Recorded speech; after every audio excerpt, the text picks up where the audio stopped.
है कि IMF के इजलास से पाकिस्तान का एजेंडा निकाल दिया गया है, यानी वो ऑलरेडी उन्होंने प्रेडिक्ट कर दिया कि ये ब्रेकडाउन हो चुका हुआ है। कि खतरा ये है कि शायद हुकूमत को IMF के कि ये जो वज़ीर-ए-आज़म साहब की तनख्वाह से मुतालिक एक ख़बर है कि जो बजट है उसमें कुछ 20-22 लाख रुपए तजवीज़ की गई है, ये आपके पास इससे मुतालिक निज़ाम साहब क्या इन्फॉर्मेशन है? शौकत साहब, वो अजीब सी अवाम है उसमें कि एक तरफ तो कहा जा रहा है कि प्राइम मिनिस्टर की जो ग्रॉस सैलरी है इसको 2 लाख से ऊपर है, जो थोड़ी है मेरे ख्याल से बहुत, और अब उसको करके 20 लाख सालाना किया जा रहा है या ये माहाना है, क्या है ये?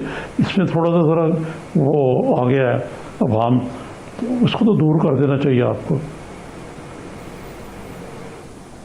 नहीं, मेरा नहीं ख्याल कोई ऐसी बात है। प्राइम मिनिस्टर तो बड़ा फ्रूगल है, उसने तो आज एक चार्ट भेजा किस तरीके से उसके जो उसने पूरे PM हाउस वगैरह के जो खर्चे हैं वो पता नहीं 1/3 कर दिए या 30% नहीं 30% 35% कम कर दिए। तो वो तो इस चीज़ में बिलीव ही नहीं करते, बट मुझे इसका पूरी तरीके से इल्म नहीं है। मैं I will not like to comment without any knowledge. ठीक है, ये दुरुस्त है। शौकत साहब, ये जो है सलीम मंडवी वाला साहब, उन्होंने दावा किया है कि IMF के इजलास से पाकिस्तान का एजेंडा निकाल दिया गया है, यानी वो ऑलरेडी उन्होंने प्रेडिक्ट कर दिया कि ये ब्रेकडाउन हो चुका हुआ है। लेकिन सलीम मंडवी वाला तो बहुत और चीज़ें भी बहुत कही हैं जो बग़ैर समझ के इन्होंने कह दी हैं। इस वक्त हमारा जो है बड़ी ही मुफीद गुफ्तगू जारी है, और हमने इस वक्त जो है वो देखे ना, कोई ऐसा कम्युनिके नहीं आया जिसमें कहा गया हो कि कोई इस वक्त रखना है, ये डेडलॉक है। सिर्फ एक चीज़ ये है कि हमने जुलाई के बीच में जो 6th रिव्यू जो ख़त्म करना था वो अब जुलाई में नहीं होगा, 1-2 महीने और लगेंगे उस पर। That's about it. अदरवाइज़ तो पता नहीं मुझे सलीम मंडवी वाला क्या कह रहा है, मुझे समझ नहीं है।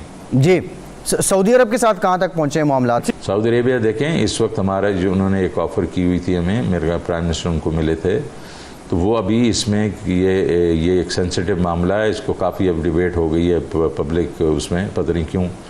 मैंने एक दफ़ा कह दिया है कि भाई उन्होंने ऑफ़र कर दिए हैं, हम अब उसमें नेगोशिएशन कर रहे हैं अमाउंट्स पे और टर्म्स पे, बट ये उन्होंने ऑफ़र कर दिया है और अभी नहीं की, 1 महीना 1.5 महीना पहले ही कर दी थी। इंशाल्लाह pretty soon we will hear some good news.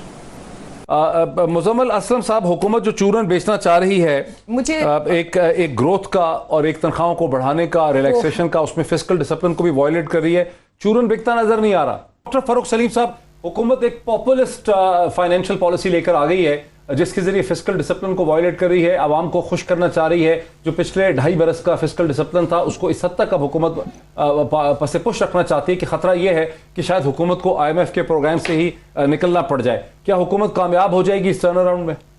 देखिए, आम आदमी की मईशत जो है वो बड़ी ही सिंपल मईशत है, वो इतनी पेचीदा मईशत नहीं होती, क्योंकि 80% पाकिस्तानी जो है वो 80% अपनी आमदन जो है वो खुराक के ऊपर खर्च कर देते हैं, क्योंकि 1100-1200 पर कैपिटा इनकम का ये मुल्क है, हम गरीब मुल्क हैं।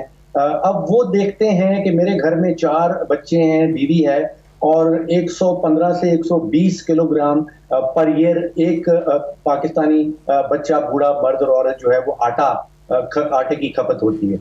वो कहते हैं कि 3 साल पहले जो आटे की कीमत 35 रुपए किलो थी, आज वो 70-75 रुपए किलो है। लेकिन उसका जवाब जो हुकूमती नुमाइंदे ये देते हैं कि आप देखिए हमारी कंस्ट्रक्शन सेक्टर जो है वो बूम कर रहा है। फिर सवाल उठता है कि 3 साल पहले जो चीनी की कीमत 55 रुपए थी, अब वो 100 से तजावुज कर गई है, तो कैसे पूरा करें? तो उसका जवाब ये मिलता है कि आप देखिए टेक्सटाइल सेक्टर की बड़ी एक्सपोर्ट हो रही है, हमारा करंट अकाउंट सरप्लस हो गया है। महसूस ऐसे होता है कि सेंसस के मुताबिक जो 3 करोड़ 20 लाख पाकिस्तानी खानदान पाकिस्तान में रहते हैं, वो सवाल कुछ उठाते हैं और हमारे हुक्मरान और उनके नुमाइंदे जो हैं वो शायद मरीख में रहते हैं और वहां से जवाब कुछ और मिलता है।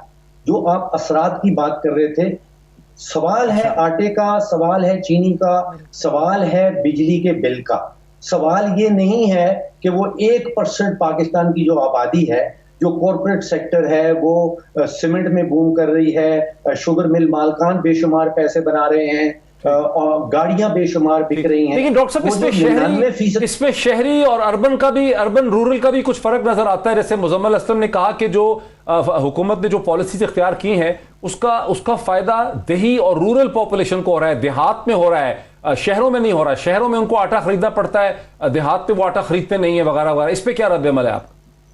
पाकिस्तान ब्यूरो ऑफ स्टैटिस्टिक्स का जो अदाद शुमार है, अगर उसमें आप जाएं तो आपको हैरानगी होगी कि जो खुराक की इन्फ्लेशन का रेट है, जो खुराक की महंगाई का रेट है, वो 2, 3, 4% तक भी रूरल एरियाज में, दही इलाकों में ज्यादा है हमारे शहरी इलाकों के मुकाबले में।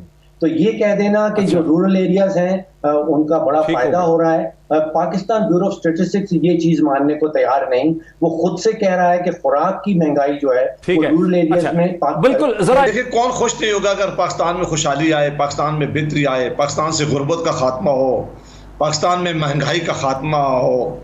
लेकिन मैं सिर्फ वजीर खजाना शौकत अजीज साहब ने जो कुछ ही हफ्ते पहले जब जहां शेख हफीज साहब को फारिग किया गया है और उनको भेजा गया और शेख हफीज साहब के खिलाफ ये एलिगेशन लगाए गए थे, वो इस मुल्क की इकानमी को बेहतर करने में नाकाम हो गए हैं।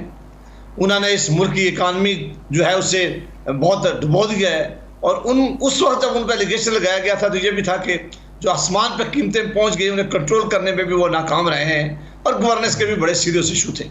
और ये मामला जब फाइनेंस मिनिस्टर मौजूदा जो एडवाइज़र हैं प्राइम मिनिस्टर के शौकत तरीन साहब आए तो उन्होंने ये अल्फाज दोहराए। उन्होंने कहा कि हम उस नेच पे पहुंच गए हैं कि अब अगर बहुत ही मुश्किल है कि चीज़ों को हम ठीक कर सकें।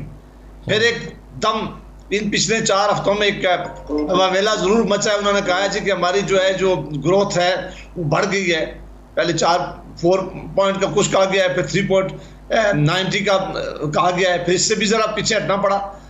मैं ये सोचता हूँ कि बजट का फ़ायदा बजट किसके लिए है? वो आवाम के लिए है, वो पाकिस्तान के लोगों के लिए है। क्या जावेद भाई साहब, आपको शौकत तरीन साहब के पहले बयान पर इतराज़ है जो उन्होंने दिया था, या आप 4 हफ्तों के बाद जो बयान दिया इस पे आपको इस पे इतराज़ है? यानी ये सही नहीं है, वो सही नहीं है? मैं कहता हूं कि कोई एक जरूर गलत है उनका। इस तरह आपकी खुशी खातिर इस तरह कर लेते हैं कि वो इसलिए भी ठीक था कि जब हटाया गया है शेख हफीज साहब को, तो अगर इतना ही अच्छा काम कर रहे होते शेख हफीज साहब तो उनको हटाते ना। और अगर शेख हफीज साहब ने बुरा काम किया था तो ये 4 हफ्तों में मुल्क में कौन सा इनकलाब आ गया है कि फिर तरीन साहब ने एकदम हुकूमत तो नहीं हटाना चाहती थी, वो तो आपने उनको जो है वो सेनेटर बनने नहीं दिया ना, वो तो नहीं हटाना चाहती थी हुकूमत। नहीं, एलिगेशन ये नहीं था, वो पहले भी सेनेटर नहीं बन सके थे, वो काम कर रहे थे। मैं जो बात ज्यादा जरूरी समझता हूँ आपके सामने करता हूँ, आपके बड़े ऑनरेबल गेस्ट हैं वो भी इस पर रोशनी डालेंगे कि हमें इस वक्त देखना है कि पाकिस्तान के मामलात क्या हैं। पाकिस्तान में पिछले 2.5 सालों में कुछ 400 से 500% कीमतें जो है वो बढ़ी हैं। आप अदवायात की कीमतें देख लें, आप चीनी, आटा और रोजमर्रा की चीजों की कीमतें देख लें, आप इलेक्ट्रिसिटी के बिल जो है टैरिफ वो देख लें, आप सुई गैस के बिल जो है वो देख लें। वो पाकिस्तान की आवाम में इस वक्त शक्ति ही नहीं रही, ताकत ही नहीं रही कि वो ये बिल अदा कर सके, वो मार्केट से चीजें खरीद सके। अब पाकिस्तान की आवाम के लिए क्या खुशखबरी आई है कि क्या इस बजट से कुछ चीजें महंगी सस्ती हो जाने का इम्कान है? बिल्कुल नहीं है। क्या आइंदा पेट्रोलियम खुद उन्होंने कहा कि हमने इतनी बड़ी लेवीज लगाई है कि इंटरनेशनल प्राइस के साथ हमने लिख किया है कि अगर वो बढ़ेंगी तो वो बढ़ेंगी, और जब पेट्रोलियम कीमतें बढ़ती है तो सब बाकी कीमतें भी बढ़ती हैं। अब जो इतनी बड़ी महंगाई के दौर में अगर आप सरकारी मुलाजमीन को आपने ये जो बहुत ही मामूली था इजाफा, आप इन्फ्लेशन के साथ उसका मुकाबला करते कि महंगाई कितनी हुई है, क्या इसमें कोई गुजारा कर सकते हैं, या जो उनकी पेस बढ़ाई गई स्केल है वो बहुत थोड़ा है। मैं समझता हूँ कि इससे पाकिस्तान की आवाम में ये तो एक अदाद और शुमार बता दिया गया है। हमारी हुकूमत भी इस तरह बजट जब भी होता था एक गोरे धंधा है कि ऐसा दिखाया जाता था कि ये सेल हो सके, लेकिन इससे मुझे ये नहीं लग रहा कि पाकिस्तान हालात तब अच्छे थे जावेद भाई साहब, ना हालात तब अच्छे थे ना आप अच्छे थे, लेकिन बजट आएगी उनकी जिंदगी में कोई बेहतरी आएगी, मैं ऐसा नहीं देख रहा। आम आदमी क्या देखेगा?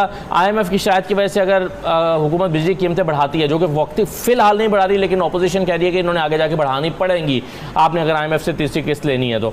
इसके अलावा आपको जो है वो पेट्रोलियम लेवी में इजाफा करना है, पेट्रोल की कीमतें बढ़ेंगी, आज वज़ीर ख़जाना ने भी कहा है, उसका एक इम्पैक्ट आएगा। तो गवर्नमेंट के आवाम ने जो है वो इन चीज़ों को देखना है, लॉन्ग टर्म में जाने वाली चीज़ें अनफॉर्चुनेटली लोग नहीं देखते, तो गवर्नमेंट इसको कैसे टैकल करेगी? देखें, ये तो करना पड़ेगा। ये बिल्कुल अजीब सी बात है कि मैं अपनी लाइफ कंफर्टेबल करना चाहता हूँ, मैं मेहनत नहीं करना चाहता, मैं कुर्बानी नहीं देना चाहता, ना मैं वक्त देना चाहता हूँ, ना मैं हार्ड वर्क करना चाहता हूँ, और ना जो मुश्किलात रास्ते की हैं मैं उनको सहना चाहता हूँ। चीन ने अगर तरक्की की है तो कई साल तक उन्होंने मेहनत की है, उन्हें भूख बर्दाश्त की है। उन्हें कपड़ा जो मिलता था वो कोटा मिलता था, साल के 2 शर्टें मिलती थी, 2 पैंट मिलती थी। उस पर गुजारा करते थे। ये नहीं हुआ कि उन्होंने कहा कि जी IMF से कर्ज़ा लो, वर्ल्ड बैंक से कर्ज़ा लो, एशियन बैंक से कर्ज़ा लो, हमें तो खाना खिलाओ, मनोसलवा मिलना चाहिए, हुकूमत जाए बाहर में, वो कहाँ से पैसे इकट्ठे करती है। ना कोरिया ने ऐसे तरक्की की है, ना मलेशिया ने ऐसी तरक्की की है, ना अर्दवान ने आके दूध शहर की जो नहरें बहाई हैं, या एक लीरा जो एक रोटी लेने के लिए भी आपको कई सौ लीरा चाहिए होता था, उसको अगर बेहतर किया है। तो मेहनत की है, लोगों ने कुर्बानी दी है, इसार किया है, सब्र किया है, बर्दाश्त से काम लिया है। ये तो करना पड़ेगा।